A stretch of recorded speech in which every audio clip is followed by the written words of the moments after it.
on the right, please watch those hands, arms, feet, and legs. Those doors are sliding shut.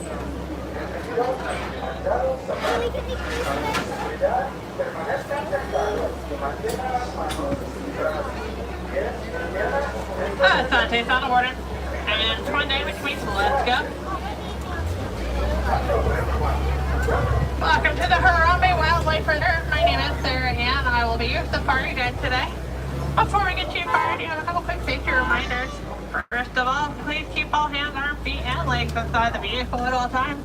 And please remain fully seated.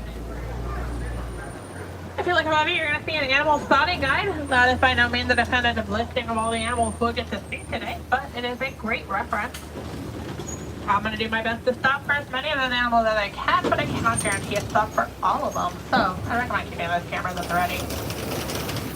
Now here in the forest, these animals are really great camouflagers. They like to blend in among the trees and bushes. Starting off over here on the left, these copper-colored animals, these are called bongos. You might notice the stripe pattern on the bongo. They actually help them to blend in among the trees. It looks like the sunlight is filtering through. And if you look far up by the bamboo on the top of that hill, you might be able to see that okapi. Now the okapi is the closest living relative of the giraffe. They both have a prehensile tongue, very long. And with that tongue, they're actually able to wrap it around the branches.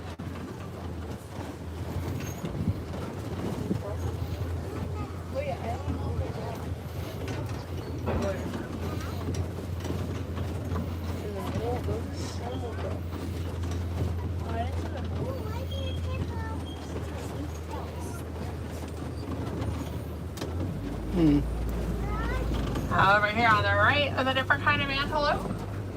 Very similar to the bongo with the striping pattern. These are called greater kudu. And greater kudu, we can tell that these ones are female. They don't have horns. Only the males will. That big bird right there, that is called a saddlebill stork. Saddlebill storks get their name from that yellow saddle-like shape on their bill. Now, where you find one, you'll usually find a second one because they do mate for life. Now, real quick, you might be able to see it. If you look all the way back there, that is the backside of a black rhinoceros.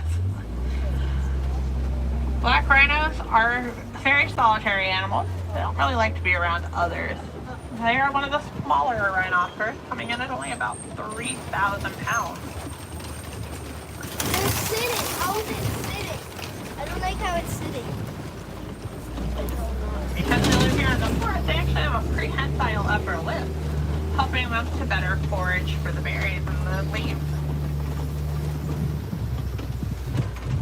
Now, leaving the forest, we're going to enter into the Safi River basin. Safi River is going to be home to more aquatic animals, so we'll look towards the water. First animal I see here on the right are called pinkback pelicans.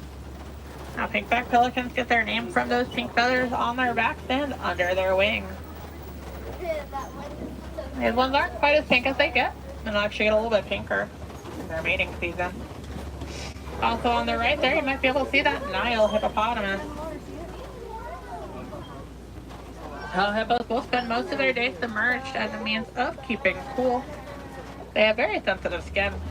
Their eyes, ears, and nostrils are all situated to the top of their head, allowing them to come up for air and keep the rest of their body submerged. At night, when the air is cooler, you'll generally find them coming out on land in order to look for food. They can travel up to 6 miles every night in that search. Now, adult hippos can swim, but are most often found running when walking on the bottom of the river instead.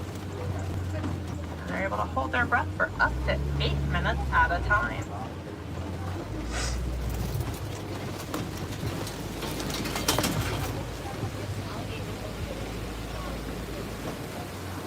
Looking here to the left, you might be able to see some Nile crocodile. I don't really like the look of this bridge, so we're just gonna keep rolling on by.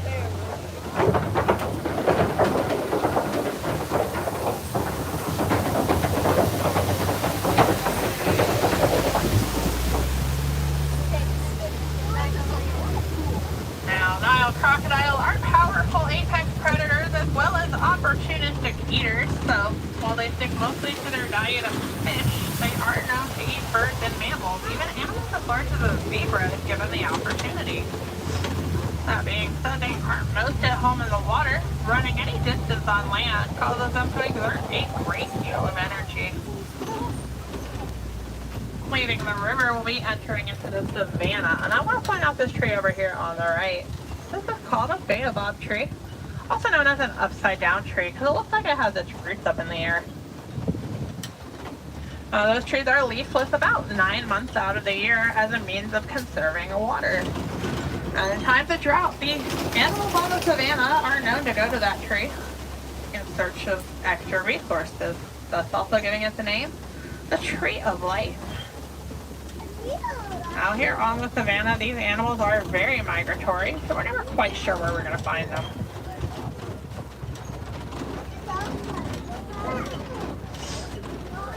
On the right there, I see a couple of Hartmann's mountain zebras.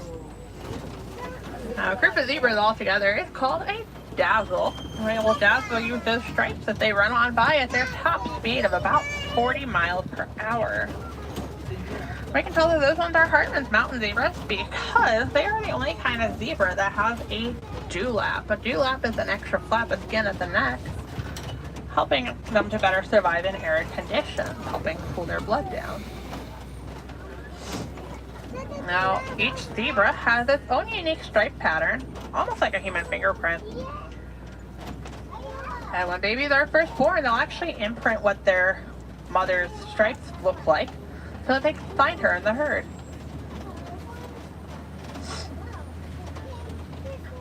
Now, coming up on the left over here, these are African painted dogs. African painted dogs are the best predators on the savanna. They actually work together as a pack in order to bring down larger prey. They have the highest success rate of any predator. And they are something called crepuscular, which means they're actually most active at dusk and at dawn, and they'll spend the majority of the day sleeping in the shade in order to conserve their energy. Gorgeous animals. Now, coming up over here on the left, if we look pretty far back there, we'll be able to see some sable antelope. Sable antelope get their name from the color sable, so that's very dark brown. Those ones are a little bit more reddish brown, so they are probably female. And these ones around here, these gray animals, are called wildebeest. Wildebeest are the second most densely populated mammal on land, second only to humans. They form herds as small as 10 and as many as 1,000. And in times of migration, they have been seen coming together in numbers up to 1.5 million. What did Chris say? Now crossing the road, that is a Maasai giraffe. Giraffes are the tallest of the animals on the savanna, growing 16 to 20 feet tall. When they're first born, they're already about 6 feet tall. Now you can tell these are Maasai giraffe because if you look at those spots, none of them are quite smooth. Now, giraffes can eat up to 20 hours a day. It takes a lot of food to keep them going. And they have a very long tongue. It's actually about 18 inches in length. That tongue is prehensile, which means finger-like, and it can wrap around branches to pull their leaves off.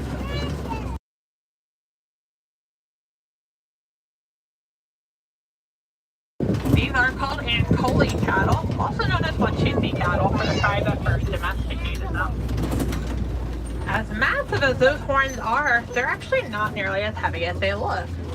They'll grow about 4 to 6 feet from tip to tip, but they don't weigh that much. They actually have a honeycomb-like inner structure, allowing their blood vessels to flow through their horns, helping cool down their blood, which in turn helps cool down their body. Almost like an internal air conditioning system for them. Now, these cattle are domesticated. They are the only domesticated breed on the savanna. But they were not domesticated for their meat or for their dairy, but instead, they're a sign of wealth. The more cattle you have, the wealthier the farmer.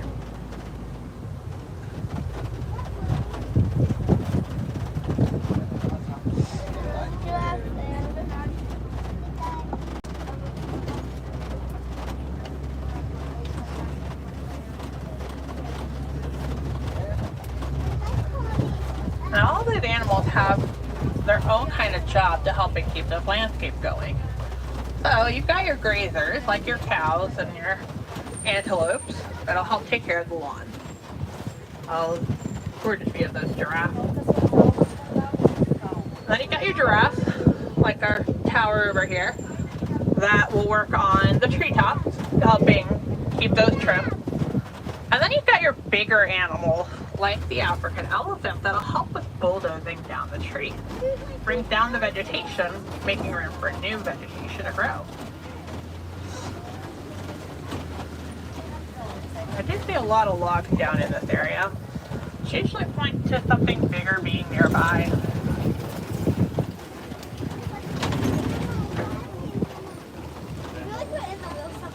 Oh, like that African elephant over there.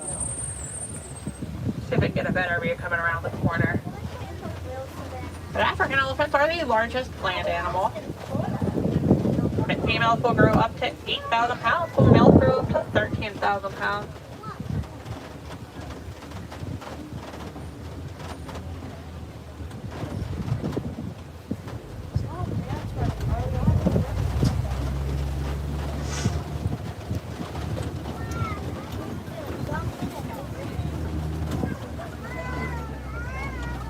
Amazing view right there.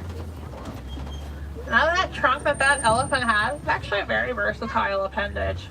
With that trunk, they're going to do everything we use our hands and nose for. So breathing, eating, drinking, grabbing, touching, just bathing, and communicating.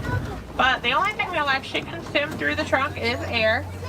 For everything else, it's just a holding vessel or a grabbing mechanism. They actually can bring up a couple gallons of water into that trunk. And that trunk actually has thousands of muscles in it, which is truly fascinating because the human body only has about 200 muscles altogether. And on the very tip of that trunk are two prehensile digits, almost like fingers. And with those digits, they can grab things even as small as a coin. Now, African elephants are matriarchal and highly social animals.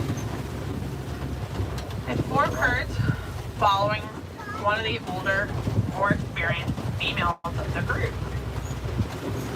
She remembers where all the best watering holes and grazing areas are and helps them migrate year after year. Oh, gorgeous view right there. Great view of that trunk at work helping it to eat.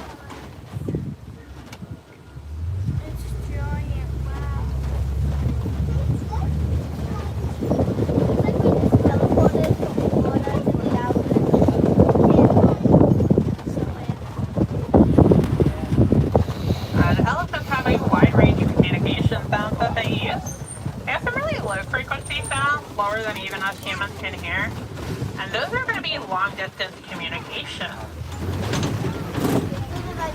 So they use it, they'll actually feel it through the ground, through their feet, and then short range communication is higher frequencies, almost like the trumpeting we about to associate to the elephant.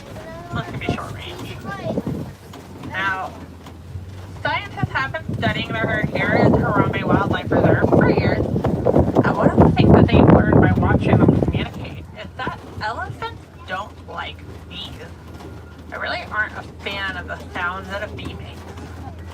So when they encounter one, they'll actually warn the rest of the herd to stay away from the area.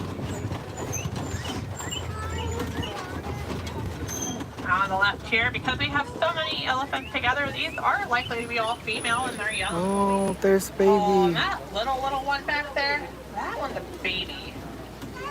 Based on their size, I would estimate that they're probably only about a year old. Feels like a great time to point out, especially to your mom, the gestational period of an elephant is actually 22 months. It's almost 2 years to grow a baby that size. Now on the left here, this is a flamboyance of greater flamingos. Greater does not mean better, it simply means larger. And they are the largest and the palest pink of the flamingos. They don't start that color though. They start off white or gray when they're first hatched. It takes them about 1 year to grow full size. and about 2 years before they'll reach their full color. And they get that from the keratin in their diet of shrimp and algae.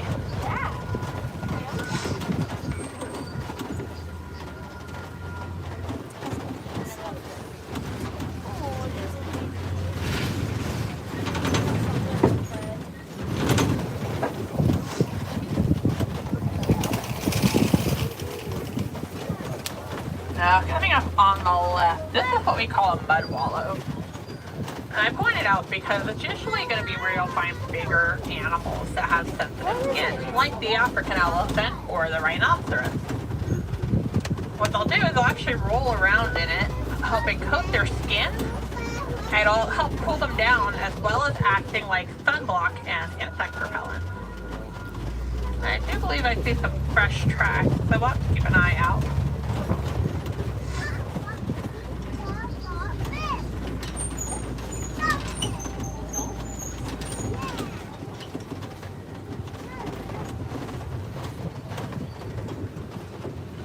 If you look to your left, you might be able to spot some cheetah up there on the hill. Cheetahs are the fastest land animals, going 0 to 60 miles per hour in as little as 3 seconds. But they are not long distance runners, they're actually sprinters. So what they will do is they will patiently stalk their prey, wait until they're really close to it, and then they're going to pick up the speed and knock it over from the side. Another gorgeous view right here. They have rather long tails. Those tails will act almost like a boat rudder, helping them to turn from side to side when they're running at their top speed. Now, as large as a cheetah is, it's not technically a big cat. It lacks the ability to roar, and roaring is what makes an animal a big cat. So, and it actually sounds a little bit more like your average house cat, able to chirp and purr.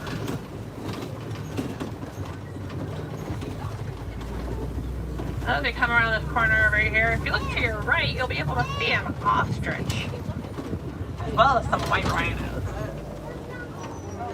The ostrich is the largest bird, and they are not going to be able to fly, but instead they will run really fast. They can run at about 45 miles per hour. And those white rhinos over there, those are bigger than the black rhino we saw earlier. They will weigh up to about 5,000 pounds. White is a little bit of a misnomer. They were not named for their color, but instead for the fact that they have a wide, flat upper lip. And with that wide, flat lip, they are actually going to be grazers. They'll spend most of the day working on the grass. Oh, I saw the ear stuff on the ground.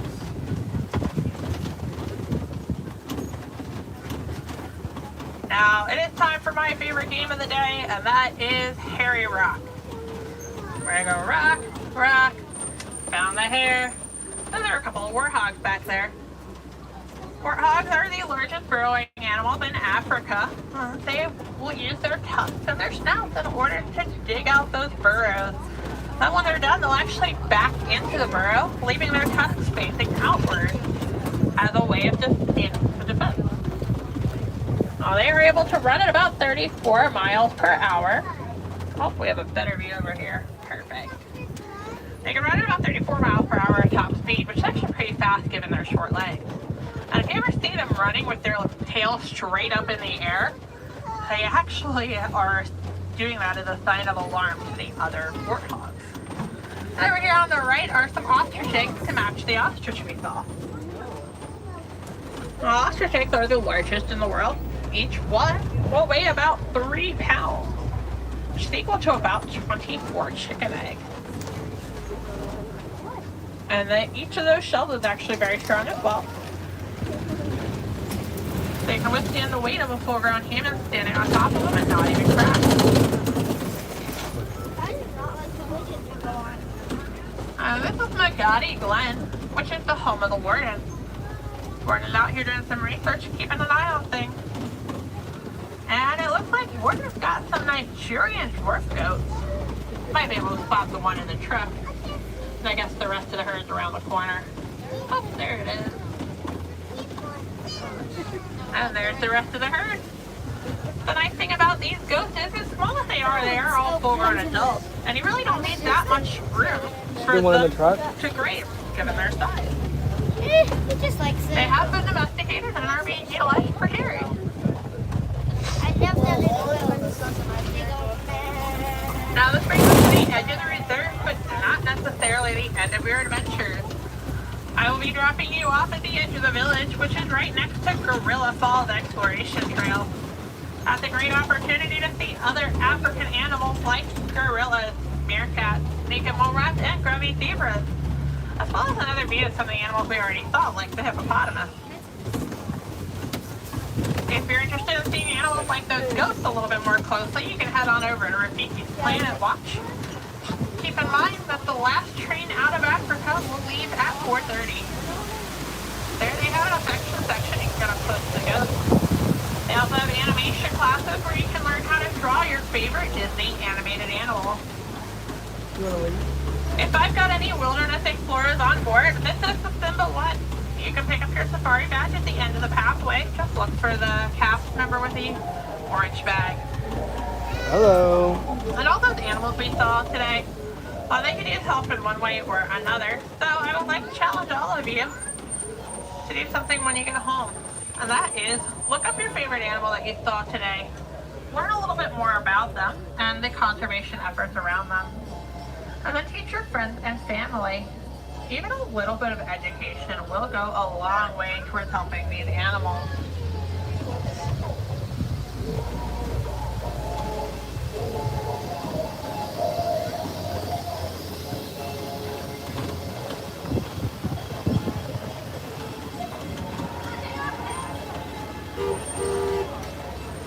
Something else we can do for all of these animals and helping conserve our planet is to reduce, reuse, and recycle by reducing how much we are purchasing, reusing materials as possible, and recycling the materials that we cannot reuse. We will be better able to help the animals we saw today, as well as the rest of the planet. And something simple we can do in our everyday lives.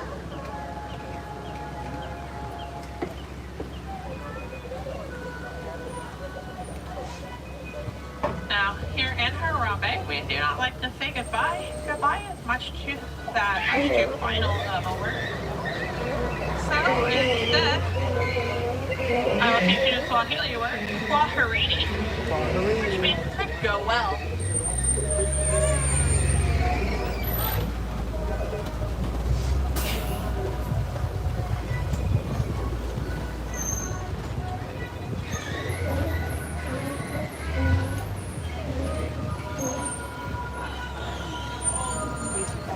Kwaherini. For those of you on the right, please watch those hands, arms, feet, and legs. Those doors